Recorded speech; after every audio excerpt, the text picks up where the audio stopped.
السلام عليكم ورحمة الله وبركاته. أعوذ بالله السميع العليم من الشيطان الرجيم. بسم الله الرحمن الرحيم.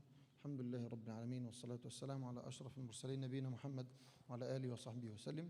We continue with hadith Adab Al Mufrad للإمام البخاري رحمه الله تعالى. And today's hadith, عائشة رضي الله عنها تقول: دخل رهط من اليهود على رسول الله صلى الله عليه وسلم. So a group of the Jews, they came to Prophet عليه الصلاة والسلام. فقالوا: السام عليكم. والسام معناه الموت عليكم من السم، فيتمنون الموت لرسول الله صلى الله عليه وسلم. So they said poison on you instead of saying peace be upon you.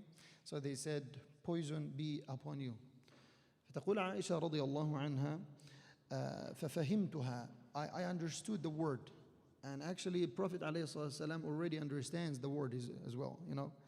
So he understands the word, and Aisha, she got the word. And everyone loves the Prophet ﷺ, the most beloved one to the whole ummah.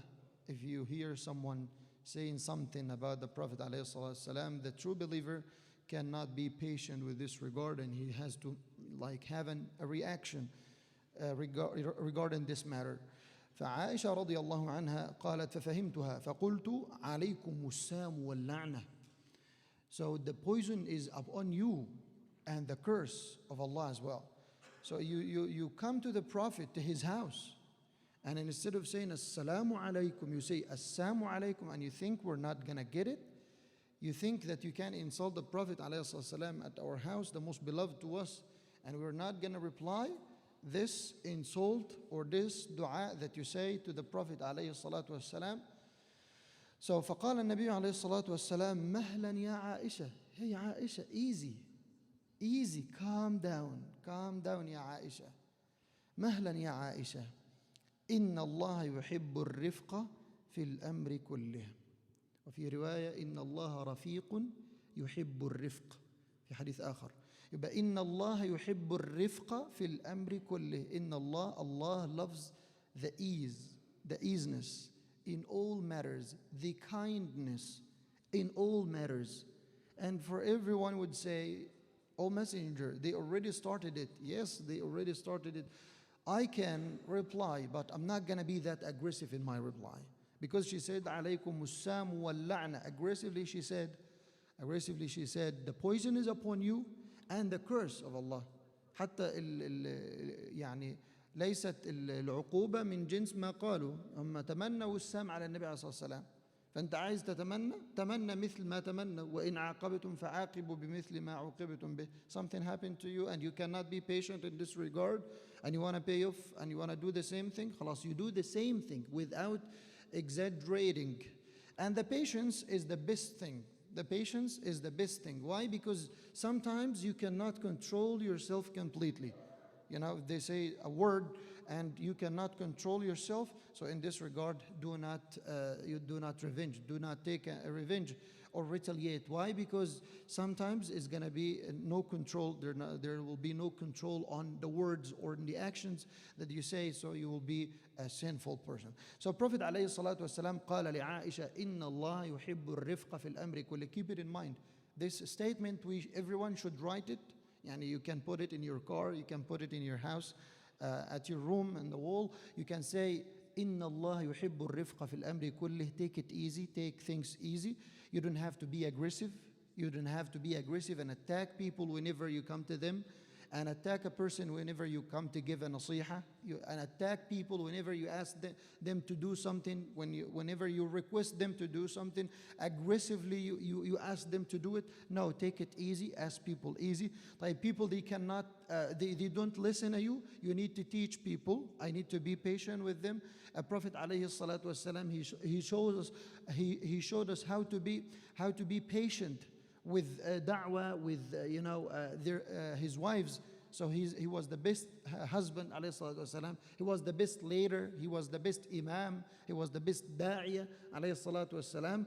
He was the best in everything, you know. And this is not going to be with aggressiveness. It's going to be done with gentleness, with kindness, with patience. So that also, when you're a patient person, you can take the right decision. Like if you are so timber and you're so angry, Are you going to make a right decision? No, never. No, never. You're not going to do the right decision. And that's why in a different hadith, Prophet ﷺ, he tells the man when he asked them for nasiha, he said to him, لا تغضب. Do not be angry. Do not be angry. Calm down. And he's asking for another nasiha, another advice. And he says to him, do not be angry. So 3 times Prophet ﷺ, he tells the person, do not be angry. The only advice that he gave to the man is not to be angry, to calm down. So Prophet ﷺ, he says, إِنَّ اللَّهَ يُحِبُّ الرِّفْقَ فِي الْأَمْرِ كُلِّهِ. Whenever you come to fix a problem at the house, be rafiqan, be gentle, be kind. Sometimes you need to be soft, sometimes you need to be easy. Some situations need you to be strong, yeah. But when you become strong, do not destroy, do not be so aggressive, do not exaggerate. Some people, they hit with the chair, they hit the mirrors, they break things. This is not going to solve the problem. When a person commits domestic violence at the house, breaking the arm, breaking the neck, breaking the leg, this is not going to work. You can discipline, but you're not going to hurt.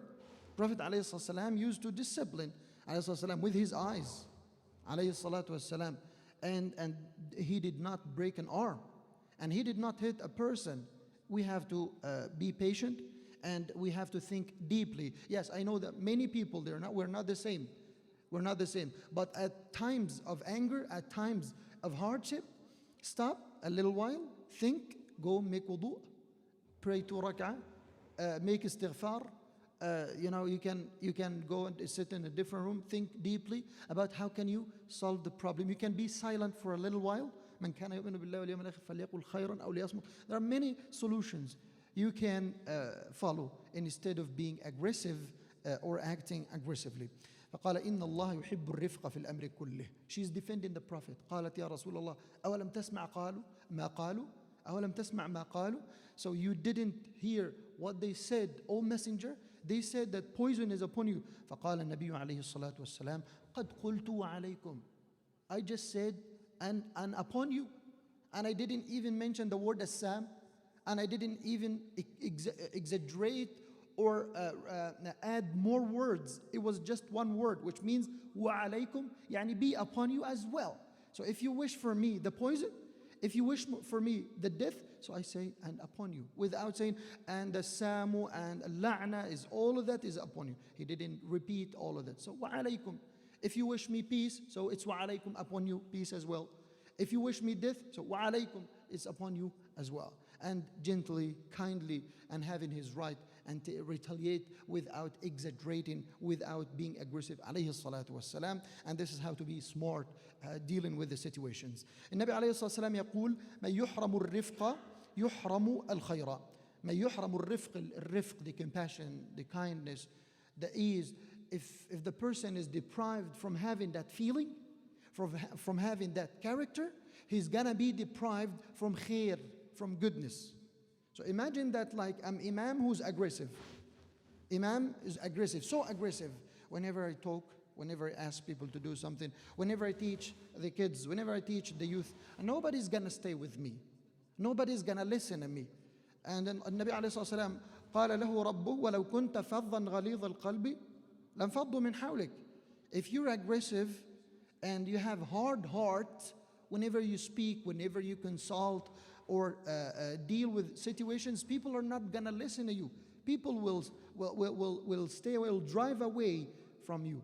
So we have to be, we have to have this character, which is the compassion, the kindness, الرفق. And sometimes we do mistakes, and ask Allah subhanahu wa ta'ala to guide me and guide you all to الرفق and to bless us with this beautiful character. يحرم الخير. So I keep being aggressive. So I will be deprived from the goodness, which is da'wah. I will be deprived from the coming of people to the masjid. People are not going to come to the masajid. People are not going to come to Salat al-Fajr. The kids are not going to come to the classes anymore. They quit. And instead of having them in the masjid, they quit. They stay away from the masjid. So we have to think deeply about this. Also at the house and every place with your work, whenever you talk to a person, remember this compassion, remember this character. Because I do want to lose people. But if they do mistakes, I want to fix these problems. So if they have goodness, I make use of them. So I'm not trying also to flatter myself and I do it for the sake of having people or winning people. No, I do it sincerely to benefit my brothers, to benefit them. I don't want them to stay away from me or to stay away from the religion. I don't want to be that reason. I want to be a reason that they stay steadfast on the religion with maintaining my religion as well, with maintaining my principles, my teachings. So I'm not going to give up with the teachings of my religion for the sake of making someone pleased. No, I try to explain for them. The religion says 1, 2, 3, 4, 5, 6. And I try to explain to them, these are the teachings of the religion. They don't like it, I don't care. I'm not aggressive. I'm not telling them something that is from my desire. I'm telling them something from the Quran, something from the Sunnah. This is what Allah said. This is what the Messenger said. So nobody can say that this is from your village, this is from your desires, and you come here and spread these ideas. No, this is what Quran says. I'm not arguing with things from the Quran. I will be aggressive if I suggest something or add something to the community or bring something to the community which is from my idea, which is from my thoughts, from my desire, and force people to do it. This is the aggressiveness. But the most kind thing that you bring the Quran teachings, the Sunnah teachings, you tell people this is the Quran and Sunnah. You want to take it? Take it. You don't want to take it? I'm not going to force anybody. But you tell the Sheikh, give up with this. Sheikh, change this. It's not going to work here.